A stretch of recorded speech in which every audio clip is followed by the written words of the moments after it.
তার বিদেহী আত্মার মাগফিরাত কামনা করব এবং তার বিগত দিনের স্মৃতি বিজড়িত কর্মকাণ্ডকে ধরে রাখার আমরা চেষ্টা করব। আমরা জানি তিনি একজন ক্রীড়া অনুরাগী ছিলেন।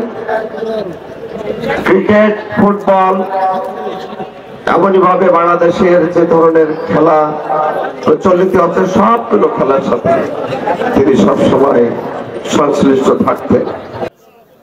অভয়নগর ফুটবল একাডেমি আয়োজিত আরাফাত রহমান কোকো স্মৃতি লক্ষ টাকার ফুটবল টুর্নামেন্টের ফাইনাল খেলা অনুষ্ঠিত হয়েছে।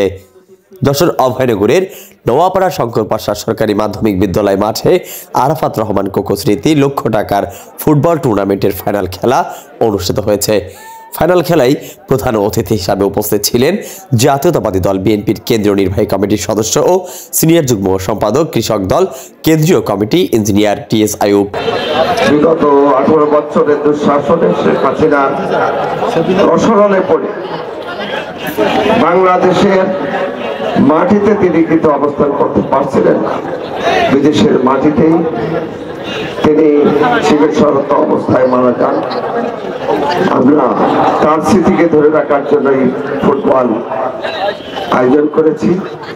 যারা আয়োজক তাদেরকে আমি ধন্যবাদ জানাচ্ছি, যারা বিগত দিনে এখানে লড়েছেন একদল একদল করে লড়তে লড়তে আজকে যারা শেষ পর্বে এসেছেন, যারা বিদায় নিয়েছেন তাদেরকে শুভেচ্ছা জানাচ্ছে এবং আজকে যারা এই ফাইনাল খেলায় অংশগ্রহণ করবেন তাদের প্রত্যেককে আমার পক্ষ থেকে আমার দল বাংলাদেশ জাতীয়তাবাদী দল এবং আমার প্রতীক বেগম খালেদা জিয়া এবং তারেক রহমান প্রদত্ত প্রতীক ফারেসিসের পক্ষ থেকে অভিনন্দন এবং শুভেচ্ছা।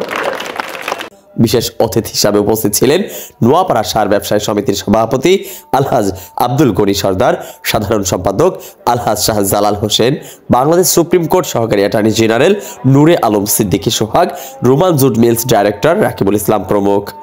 খেলায় সভাপতিত্ব করেন অভয়নগর থানা বিএনপির সাধারণ সম্পাদক আলহাজ কাজী গোলাম হায়দার ডাবলু।